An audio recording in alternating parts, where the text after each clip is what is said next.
You could get them, but can you keep them?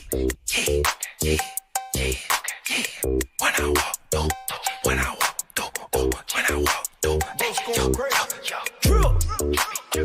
when I walk, She don't have a second husband. Welcome back to another episode of the Girl Stop Playin podcast. It's your favorite homegirl, Coriel, here to encourage you to stop playing with your potential and start working for what you want in life and in love. You already know I'm bringing you the information and the conversations to help you make the money and get the honey. You can have it all as long as you are willing to work. And ladies, y'all are in for a treat because we about to talk about getting to the honey on today's episode. Before we get into it though, make sure y'all like this video. If you are listening on a podcast app, subscribe to the show and go ahead and get ready to share this episode with a friend because it's going to get a little spicy. We got the fellas of Hardly Initiated in the building. Welcome to the studio, guys. Glad to be here. Yeah, appreciate that. Finally made it down to the studio, and I'm ready to get into this convo. Are y'all ready? Let's do it. Yeah, we're ready too. Do y'all do very many interviews? No, this is definitely an exclusive. Facts. Yeah. Okay. Very selective. Very selective. Okay. Oh, thank you. All right. Well, the ladies are definitely going to enjoy this conversation. Anytime I have fellas on the show, episodes always do numbers because I don't think we get enough honest conversation about the current state of relationships. Now, y'all are not like relationship experts or anything, right? No, but we. Now, this is the thing. We typically say no to that. Okay, But okay. over the past 2 years, I mean, we spoke to the top 1% of people in marriages, right? Mm-hmm. We spoke to countless relationship experts, and we studied the game. So it's actually very difficult for me to say I'm not a relationship expert. I'm going to say no. Okay. But we got the sauce, though. You got the sauce, Yeah. though. And one thing y'all definitely have is your own personal experiences, things that y'all are seeing, dealing with, experiencing on a daily basis, as well as the women that you all serve through your own podcast. Y'all are, like, y'all got y'all ears to the streets at all times. So I want to talk to y'all today about your personal experiences, but also some of the things that y'all are seeing, like your perspective of what you're seeing from women as well. So relationship statuses for both of y'all. Single. Single. Single as hell, or like it's a lady watching this that y'all got to be mindful of what you're saying? No, yeah, I'm seriously dating, but Okay, okay. I'm still single. Okay. I'm single as hell. Single as hell. That's a fact, yeah. Nobody gonna be tuned in mad. Okay. So let's start with you, Ryan, because you went viral a couple months ago on my page, actually, Okay. with a clip that I shared, and you were talking about your preference in younger women, Uh-huh. and I believe the word you used was malleable. And the crowd went wild. yeah. So Went very viral for that. The crowd went wild. So do you stand 10 toes down by that statement? Do you want to So retract it? What's your current? I do think that in the past I was prone to use some flagrant language. Okay. So malleable, Intentionally or? I would say intentionally, Okay, for sure. But now that I've matured over the past year or so, I do tend to change my language. So in this case, my preference is not necessarily younger women. Okay. Well, now it's kind of in that mid-20s range. Okay. You know, and not malleable, but more coachable. Now, this is the thing. Coachable can probably still be seen as offensive. But in my opinion, if I'm running a team, right, I'm taking care of my ladies, I'm taking care of my kids. If Did you say ladies? my lady and my kids. Okay. Yeah, I did say ladies though. He did. Yeah. I want to be clear. Okay. Right now it is ladies, but if I'm taking care of the fam, right, and I want to put them in the best position, then of course I'm gonna want somebody on my team who's gonna be able to facilitate and adhere to whatever instruction or guidance I might be providing at that time. Mm-hmm. And I don't think that's unreasonable. And in fact, I think that most men would like higher levels of cooperation from their women. I agree with that. And I think a lot of times where the confusion comes in and the gender wars and all of the things that people going crazy in the comments, it's not necessarily the intention of what we're saying, but it's simply how we're saying it. Right. So I don't think that it's unreasonable or unrealistic or outrageous for a man to want a younger woman for all of those reasons that you just said. But when it's presented in the sense of I want a woman who I can mold, which is basically what malleable means, like I can bend you and and bend you out of shape and you ain't gonna break. Basically, I think that terminology was just like, well, damn, you gon' like that is almost in the same vein as like grooming. I think is what people were taking it as. I mean, the levels and the response that we got from it, the level of virality was really insane. But it's understandable, right? You think about, it's been years, hundreds of years, where men have led through domination, right? Rather than masculine leadership. So if you have these women who, don't have the best upbringing in terms of having a two-parent household where both a man and a woman is present and, giving them the instruction and level of tutelage that they need to be successful in relationships, when you hear somebody like me saying malleable online, it's going to drive you pretty nuts. So I do understand it, but I think as a whole, it's best that we do find ways that, at least be open to listening to each other. 100%. And I think that's the beauty behind the way that podcasting is taken off. It's like you don't have to be this person to have a voice, to bring some value. And podcasting, I think, is allowing us to be able to do that. Right. For sure. What's your preference, Tysean? Malleable women or no?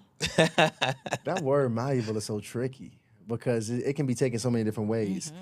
And I just want to say, when we first started the show, it was like straight barbershop talk. If most women sit in a room with men talking, most women would be offended. For sure. That's a big fact. In our just casual conversation. But because I know ladies are sitting here watching this conversation, I will not say malleable. But I think a woman that is willing to listen, right? That is willing to be open to guidance, to instruction, that's not so stuck in her way, has a wall up where she can't take instruction or leadership from someone who's qualified to lead. Ooh, heavy on the qualified to lead. I think that is where a big disconnect comes from. And it's not, in my opinion, the man's fault. It's the woman has such a terrible history of bad choosing that they don't even allow what could be a good choice to, be that masculine leader or because they've made so many bad choices that now they're just expecting that this is going to be another bad choice. Or they just have had bad masculine relationships even in family. Like they haven't had healthy masculine relationships, whether it was with their father, their brother, their uncles. Men have taken advantage of them in their own family that they should have entrusted. So it's a lot of reasons that young ladies are not able to be open to masculine leadership, whether qualified or not. But yes, and picking is definitely one of those. So what does taking, I don't want to say being submissive, but what does, I guess, taking your leadership look like as a girlfriend versus a wife? So, it's interesting because when I think about me dating now, and I think about what it looks like for me to lead on a day-to-day basis in my relationship, leadership it can go from small to big things. And I think women have to look, especially when dating, at the small things that he does, because that's really what you're going to be able to evaluate at that point. So how might he instruct you to stand on one side of the sidewalk? How might he instruct you and prepare you before the date? How does he instruct you to, watch over you as you walk back into the house after the date is over?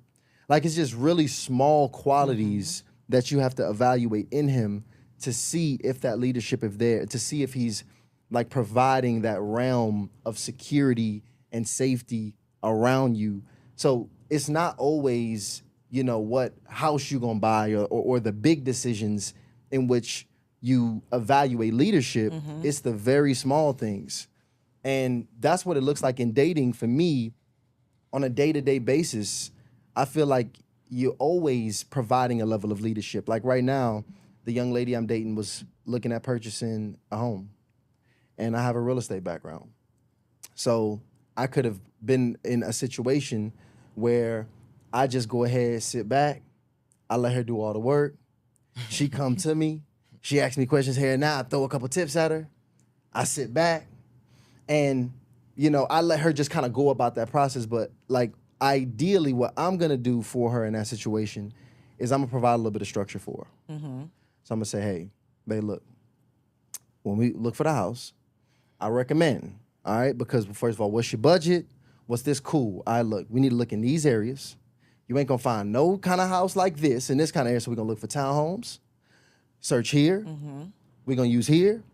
Matter of fact, I got a mortgage lender. I'm gonna send you this person here, and we're gonna kind of give her this structure and process for her to be able to then go ahead, because she's talented.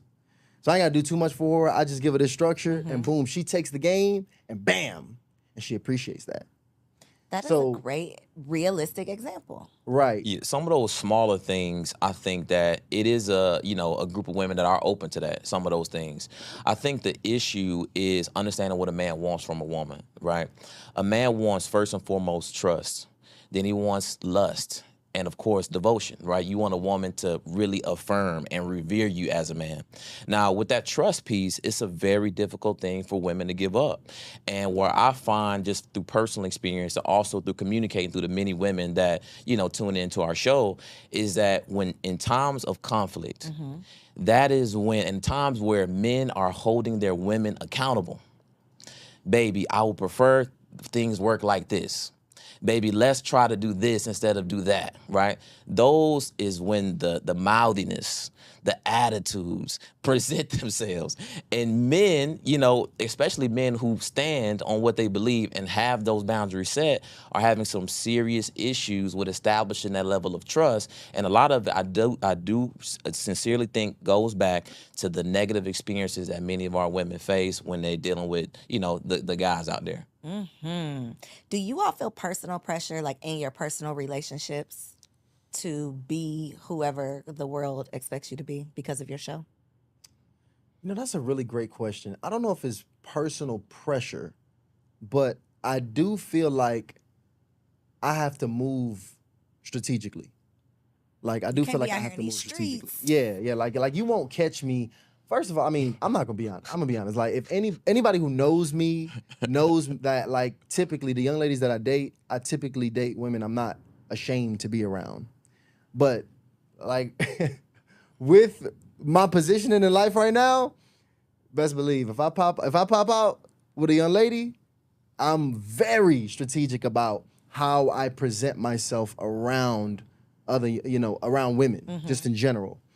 But I mean, no other real pressure, because one thing we've never done, we actually, what was unique about our show in particular was we didn't present ourselves as the perfect models of what you should be like in relationships. We actually was very vulnerable about a lot of the mistakes and the wounds we've had.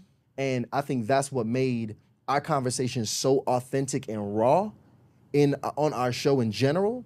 So our audience don't expect perfection from us, but they know we know better. That part. Yeah. Yeah. Once you know better, you are expected to do better. Yes.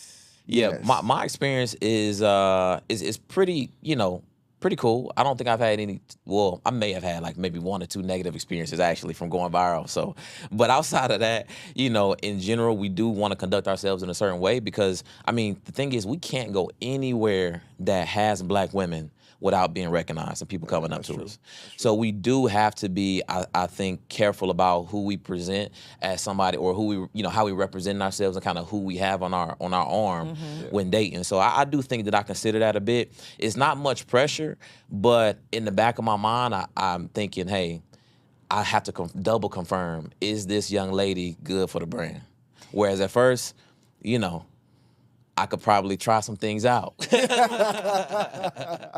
See what fits. You could throw some things up and see what sticks. I got you. Right. Got you. So you said that women are not really considering what men want. And I've heard this so many times. So to clear the air and to make it so that, once you know better, you got to do better, what, in your opinion, do men want from these women that we just don't seem to understand? I like I said, I really think it's just trust, love, and devotion. Those are things that are important. I mean, trust goes so deep. Like Tysean has said, from the very small things in terms of where we going, when we going, to very big things in terms of, hey, these are the changes that we need to make, whether it's in the household or how we interact with each other. And that devotion piece is huge too. And devotion, this is the thing, devotion goes beyond you being next to your partner. Devotion is how you present yourself online. If you go out and you with me, right, and you do the Kiki Palmer thing and you around, that's showing right there. You are not devoted to your man. Because the thing about devotion is what women really have to understand is that men judge men based off their woman. If a guy comes in and his woman is stunning and she looks beautiful and classy, all of a sudden, I'm like, what does that guy do? Facts. Who is that guy? Now, on the opposite end, if a woman that I feel is showing or showcasing some level of disrespect to her man, I have less respect for that man. That man gets talked about behind his back. That man gets invited to less places. And in fact, depending on the type of men that man has surrounded himself with, including his friends, that woman may even get more advances from people that he called his friends. Now, women have to protect their men. So that level of devotion, so much of it comes down to how she is when he's not around. And I think that, a lot of times women think, hey, if I'm not right with my man, it's certain things that I can do because I want to do this with my girls or because this is how I feel. But women must consider at all times, is this the right thing to do if my man was around? And if it's not, then it's best not to do it. So no to the Kiki for you too. Oh no. What was the major problem in your opinion with Kiki? Oh, come on. What was the issue? Let me ask was you. Would you have done that? Absolutely not. But I can tell you why I can pinpoint exactly where I would not have. I would not have. Couldn't have been me. Okay. But what at the root of it, was it that it was filmed? Was it the dress? Was it the singing? Was it that she just had a baby? Like what, in your opinion, what was your issue with it? A woman who is sharp is always aware of what's going on. Mm-hmm. Right? So being aware of it is really just understanding what the situation is. One, you're Kiki Palmer, right? Okay, that's the first thing. You have attention, you have an audience, you have eyes. You can easily end up all over the internet with just the slightest thing you do. So one, you positioning yourself outside, dressed the way you're dressed, and then, first of all, men, we instantly know. I instantly know if I'm with a woman, the way she interacts with another man, responds to his energy, I instantly know either is something going on, something has went on, or something could go on. Right? Mm-hmm. Just by the energy and how they're interacting with each other. And the interaction was just disrespectful to a woman who already has a relationship with another man. Oh no, she's just getting serenaded. First of all, no woman should be getting serenaded. Right. I don't even like the sound of my woman getting serenaded, first of all. But again, understanding the situation at hand, when you put all of those variables together, it was just essentially an emasculating experience for her man, and that's one thing that's a position you never want to put your man in. I agree. Do you think that he handled it appropriately? Of course not. No. Of course not. No. That's something that you want to handle in private. Now, I don't know if it was a publicity stunt or if it was as part of the marketing campaign for her album that came out or something like that. But at the end of the day, when you have issues with your woman, you address it directly with your woman and not in public. And I think when a man does, look to address these things online, that's an emotionally unstable man. Mm-hmm. Yeah, so he furthered the emasculation. Oh, absolutely. You did it. I felt like she was wrong, but you made it. You threw gasoline on it. Oh, yeah. Oh, absolutely. Don't address me in public. Oh, yeah. Not in public. But Chance the Rapper, was he wrong? I didn't with his see twerking at the what was it? Wait, you know what I did? You So he saw, was for getting sure danced you on. saw, He was yes. getting danced on outside. At the what's it called? What's the festival? I know, like Carnival. The carnival, yes. It was Carnival. Mm-hmm. So he was getting danced on, and it's kind of weird, like, and that's why it's just certain environments I don't know if you should be in when you're in a serious relationship, because that's the culture of Carnival. Like my people, that's our background. I'm deep in that culture, so I know it's a whining, twerking,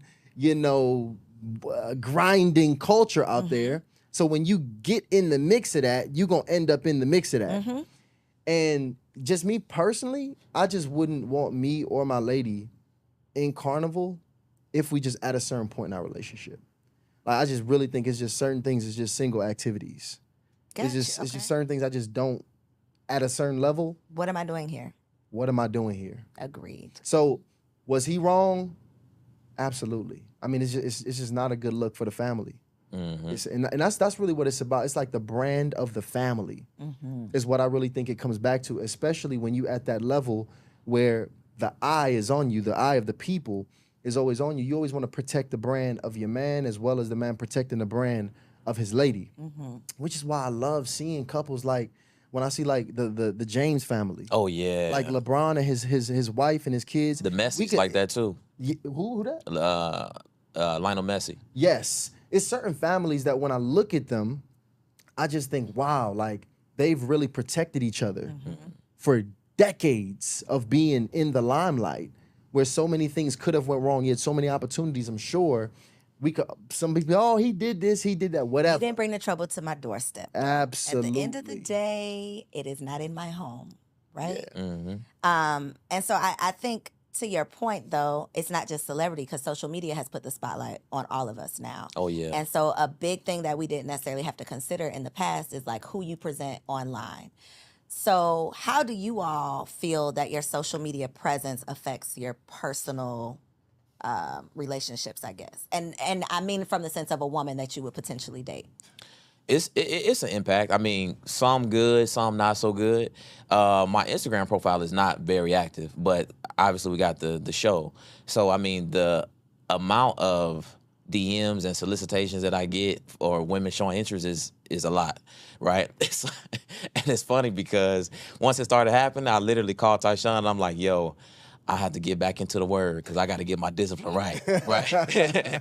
Because it's crazy because, you know, it depending on why you want to influence people, right? So I really had to take a look at that, why I wanted to influence people.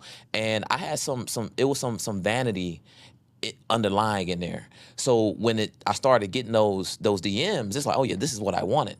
And I had to really look back at it. It's like, okay, look, if this is the goal, then we're not gonna make it very far. If income is the goal, then we're not gonna make it very far. So I really had to go back and look at, hey, why exactly I wanted to do this. So now the same DMs, I'm like, I don't respond. Right? I actually don't like it. You know, so some people would consider that good. You know, they got more people to pick from. But me personally, I don't think so. But I would say one of the negative things is just having an opinion. So because I have a publicized opinion, I am now coined as very opinionated. When I have just as much opinions as you don't like as your mom does, or your dad, or your brother, your sister. Trust me, you ask them opinions on some hot topics, they're gonna say a lot of stuff you don't like, right? But because I am publicized, then it does sometimes impact not a woman's level of attraction, but her willingness to actually go out and you know, go on a date with me. Sometimes I'm able to work through it, but other times, to be honest, there's just women that they like stay far away. And you know, like ladies is, you know, y'all researchers. Oh yeah. For sure. So y'all gonna research your man, y'all gonna look at his LinkedIn, his Instagram, if he had a MySpace back in the day, y'all pulling up everything. So it's interesting having a relationship podcast because if you're dating and you got a relationship show, that's the only place they're gonna go. They're gonna go Listen to every and episode. binge Yeah. every single episode that you've had.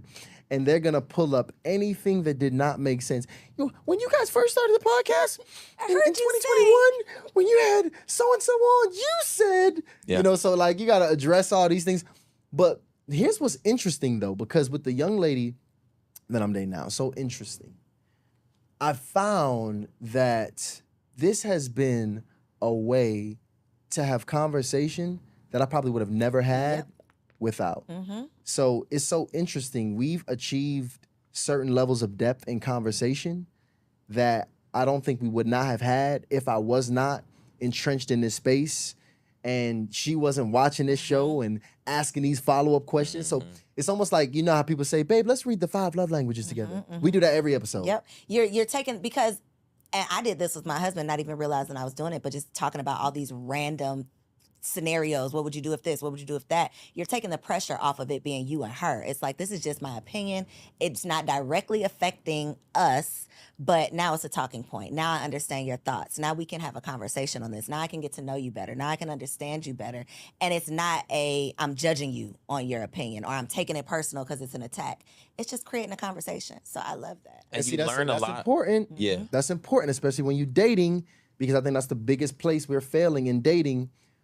Those questions and those conversations really allow you to understand the person's values. Yep. And how they think and make decisions. Yes. When you looking to apply for a job, they got a whole host of scenario questions so they can see how thinking. how you think and how quickly you can get to that solution. So I think if more people ask scenario-based questions, they could potentially learn a lot more about their partner. And Yeah. that's the beauty of podcasts, though, because, I mean, even if you're not hosting the podcast, just watching a podcast Yep. with your partner, just watching it yourself and then taking a conversation back home, even though word on the curb is, Black people need to let go of the podcast equipment. Like, we need to just Right. take it out of the hoods. We need to get rid of Right. it. I do think that it's creating the conversation, right?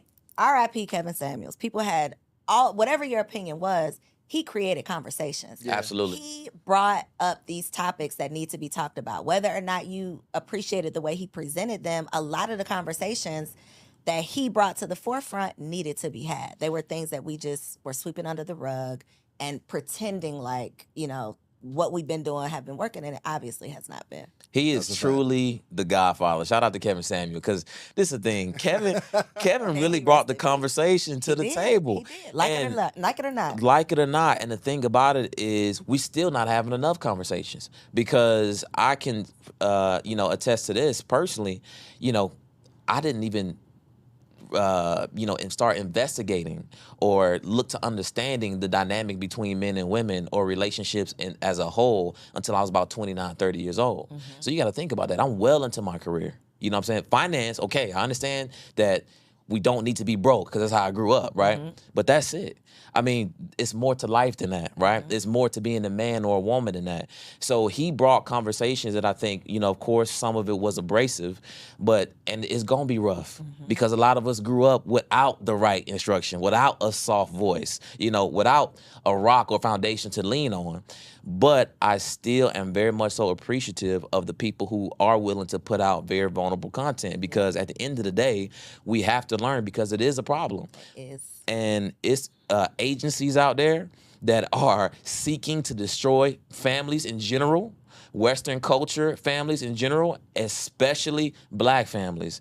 And this is the thing. I tell women this all the time.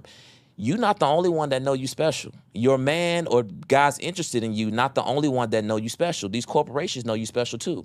And they want to get these women away from their families. They want to get these women out of the household. They want these women to be on the opposite side of the gender war, because that's more money for them. That's more spending for them. So all of this talent, like I think Tysean mentioned this in a podcast, I think Black female entrepreneurs are the fastest growing entrepreneurs. That's great. But let's think about what else could that mean? What are they running from? What are they leaving behind when they're fastly growing these businesses? Exactly. And it's not say that you can't do both, but you got to think about what comes first. Would it be growing at that rapid speed if your family was taking priority, or if building in your personal life was taking priority? Right. Are we hyper? One thing Kevin Samuels used to say that I thought was like, ooh, that gut punching with that one. But he would say, like, when Black women get bored, they go get another degree. When Black women can't get a man, they go get another degree. It's like that is our default. It's what can we control? I can go get a degree. I can climb the corporate ladder. I can invest in everything outside of a personal relationship, really figuring out what is at the root of why my relationships don't work. Because it's difficult. And that means you got to look in the mirror and work on yourself. Yep. And you got to be vulnerable. And the thing is, women love community. They love to be incentivized. They love structure, right? They love to overachieve. And they doing it all for somebody that's not willing to die for them. Somebody that's willing to fire them whenever the company is losing money. And these organizations know that. So we have to really do the hard thing, which is improve ourselves. Like you said, get down to the root of why we are running away from relationships. And not that women shouldn't pursue education or higher purpose and those types of things, but we have to make sure that that's actually what you want to do and not using that as some level of escapism.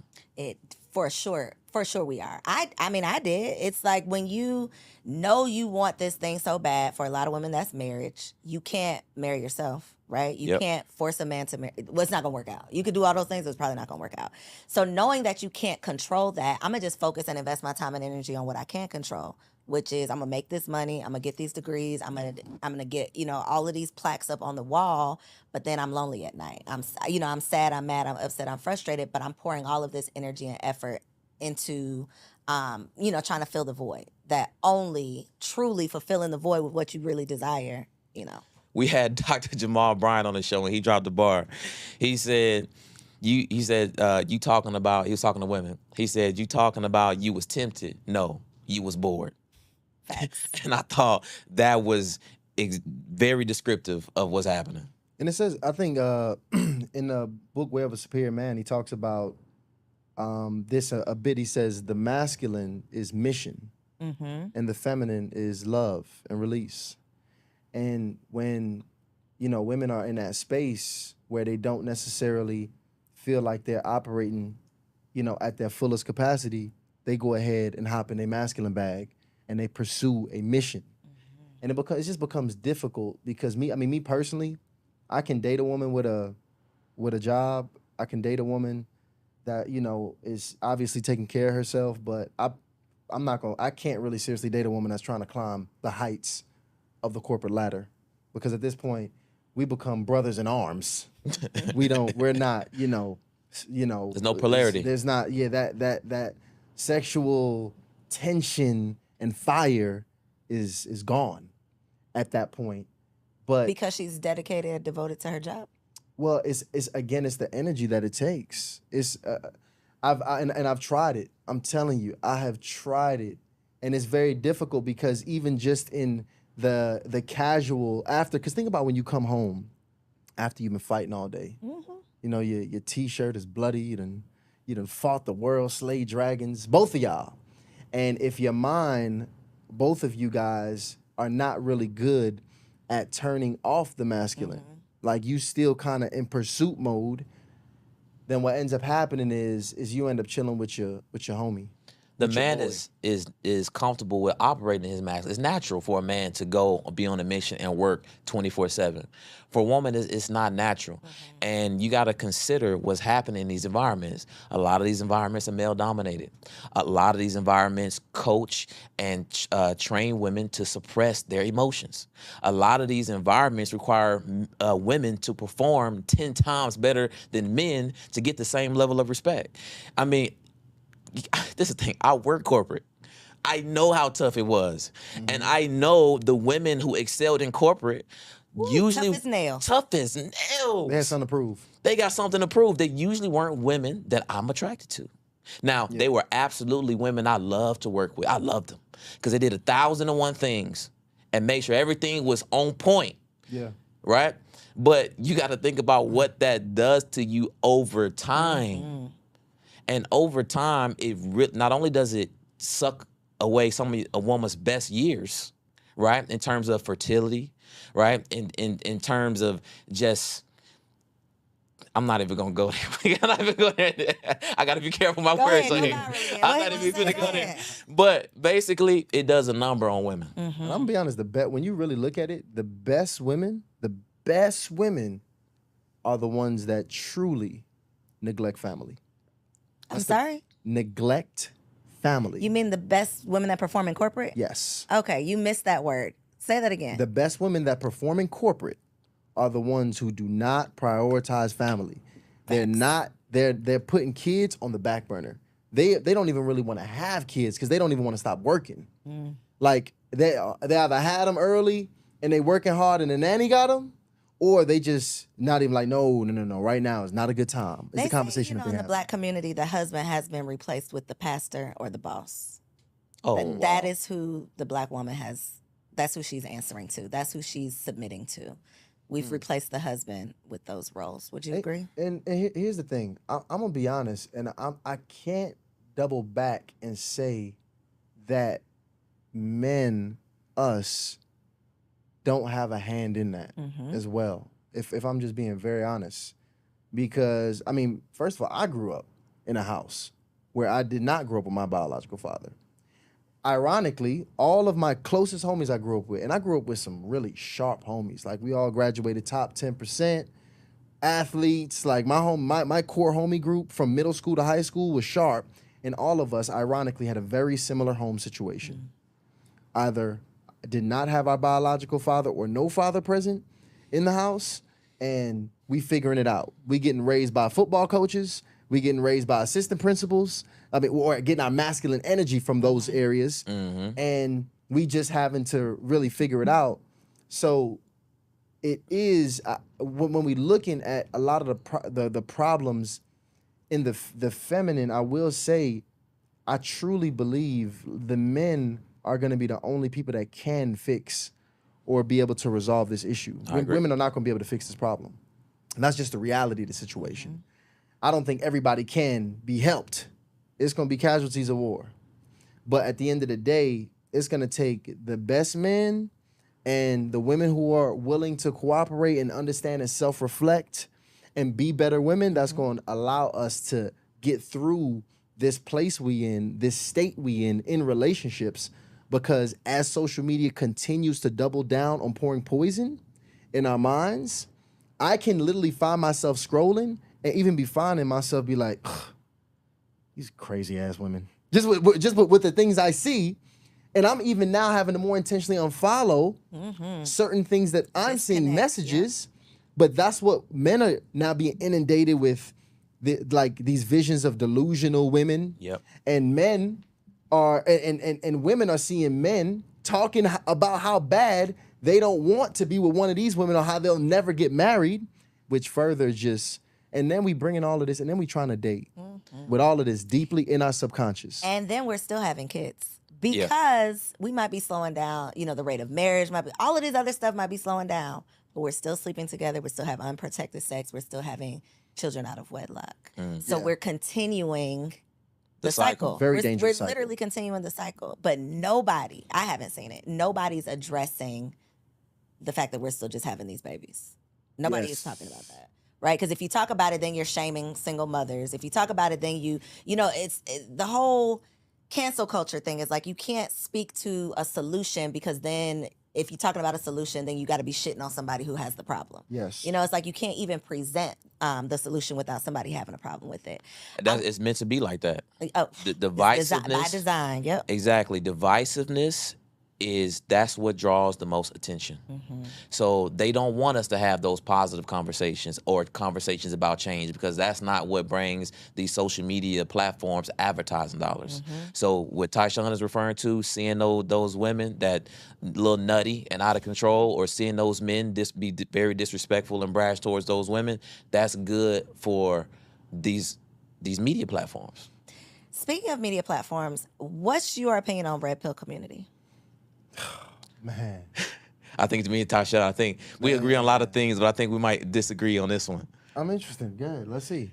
So I think I do think there is a place for red pill community. Explain what the red pill community is first. So the red pill community, I'm not a spokesperson for them. They're woman haters. That's how I describe them. Yeah, it's a community that I would say solely holds women accountable when it comes to the relationship dynamic. I would say everything's the woman's fault, basically. Yes. that's what I would agree with that. That's the pretty much philosophy. So Yeah. because and you got to understand the avatar of the man who goes to the red pill community, because so many of these men don't have masculine presences in their households. They're lost and going into this world. And imagine a man whose every experience with a woman has been negative, right?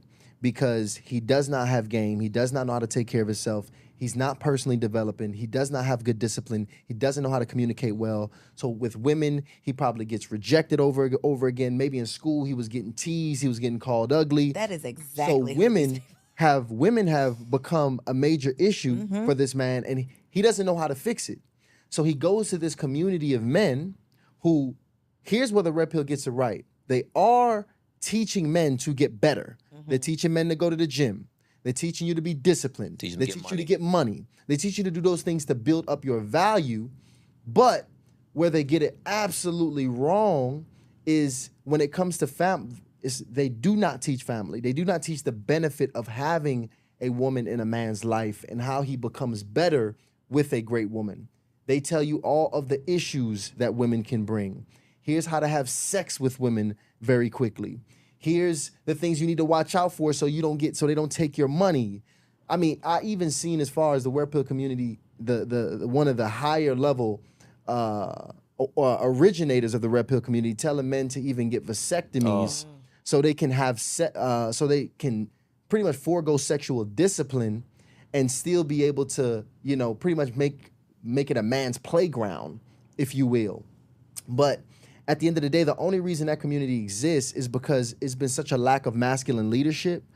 Masculinity has even been getting punished over the last few decades, with it being something that is toxic and should be relaxed and should be much softer. And we push the softer men. And when you don't have, like, first of all, if the uncles, y'all remember like the uncles at the cookouts that was talking, like low key, a lot of those guys would be considered red pill if you just hear some of the things that they say, like, talk to an old black man. Like Yeah, but he was probably married. But see, that's the thing. I'm talking, and again, the red pill community, when they talk about relationships, their whole relationship dynamic and talking points is massively toxic. It's massively toxic. All these things did not work out, and now let me tell y'all how it didn't work out. Now, this is the thing. I do 100% agree with Tysean on that. But I do still think it's a space for it.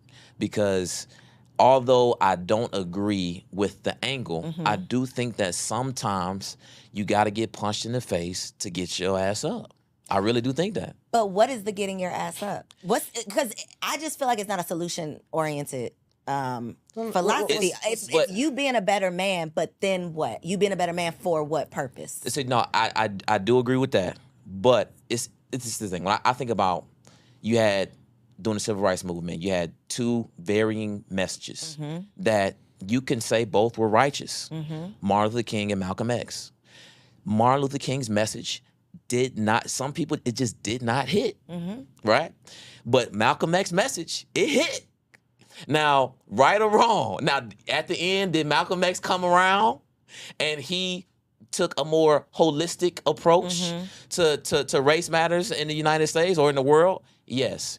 So all I'm saying is, if you get punched in the face and you catch that red pill, take it for what it is. Don't become a devout follower of it. Just get this level of understanding that you need to make a change. Get that little level of motivation and find your way to a GS Youngblood or a David Dita that's going to teach you not only the dynamics between holding women accountable, but also holding yourself accountable. Because like Tysean said, women, we can't wait for them to change.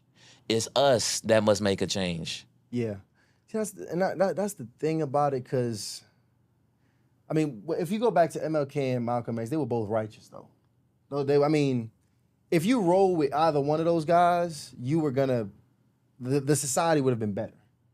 Red pill is, where y'all driving us to? Where are y'all driving us to? See, that's the issue with the red pill, because if I can't tell you to go to any community, that won't make the nation better overall.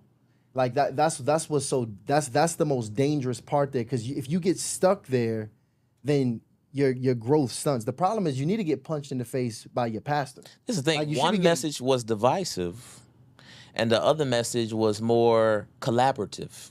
It was very different. Violence was a big part of what Malcolm X was putting out.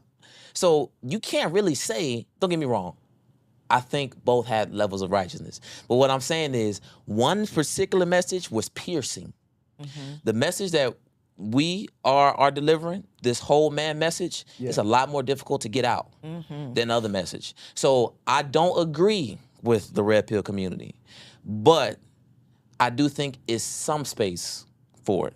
Got you. Unfortunately, if we continue to have a society where we continue to create, I think we're producing just emasculated men, we're going to create the monster of the red pill community. The red pill community is just the reaction of we spawned it from us not properly grooming the young men. Like it's a interesting. I was actually listening to the story of the Joker. When they tell you the story of the Joker, how the Joker, the maniac, one of the most insane villains of all time. When you watch the movie on him, which I watched this weekend, it's like a whole psychology series. Like he was this super pacified kid who had to suppress all of his emotion, who was not able to really embrace his masculine, who had to be this person that he was not. And over time, it spawned him into this evil character, one of the most evil characters of all time, through suppression and repression. And that's what a lot of men are experiencing, being raised by women, not being able to express or truly like direct their masculine energy the right ways, and being confused and lost in this world. What happens is you create a red pill community. You abuse the hell out of women, you dominate women, you create feminism. These different aspects and facets that we hate, really, we all cause them. And if what you got to look at now is how to put the right information and the right resources out there to make sure that you just don't continue to repeat the cycle that we was talking about prior. So for the ladies who are tuned in and they are single as shit and they don't want to repeat the cycle, they don't want another cycle. They want the next cycle to be the last cycle. What's some advice that you can share? What can they do more of? What should they be doing less of? How can they set themselves up for success in relationships? One piece of advice. I think it's internal. I think women, just like men, should work on what's inside. Look 'em in the eyes right there. Ladies, listen. If you want to find you a good man and you want to attract a man for a long-term relationship, you do have to take care of yourself. You got to find you some hobbies. You got to find you some interests. Men, I can say this for Tysean and all the brothers, we can appreciate some domestic skills, right? Rather than you hitting that DoorDash 4 times a week. That's also important. And you just can't really forget about what you consume. This is the thing. You got some of these social media platforms, I won't name them. Some of them, they actually make up money off being in between righteous and ratchet. And that's what you're commenting on. That's what you're consuming. That is restructuring the way you think and the way you consider things. So everything starts with a thought. As a man thinketh, so is he. As a woman thinketh, so is she. So if you're not aware and you're not cognizant of what you're consuming on a daily basis, the activities that you're doing on a daily and weekly basis, you can find yourself in trouble. So if you focus on those things and tighten up on those things, you are going to attract and put yourself in position. Which is probably a whole nother episode. You are going to attract the man that you truly desire and be open to the man that you truly desire. Because a lot of the barriers that women have are solely from things that they don't understand and things that they have not yet come to know. It baffles me sometimes when I see good women dating particular men. I'm like, man, you didn't see that coming. I'm shocked you didn't see that coming. But it's because they have not even opened their minds to be able to have the situational and relationship awareness to decipher or scrub before they actually lay down with them. So what I get for the ladies, because I think the Achilles heel of all women is that aspect and key of accountability. All right? So ladies, everybody else ain't the problem, okay? We have to there's always something that we can work on. And if you ain't all the way right.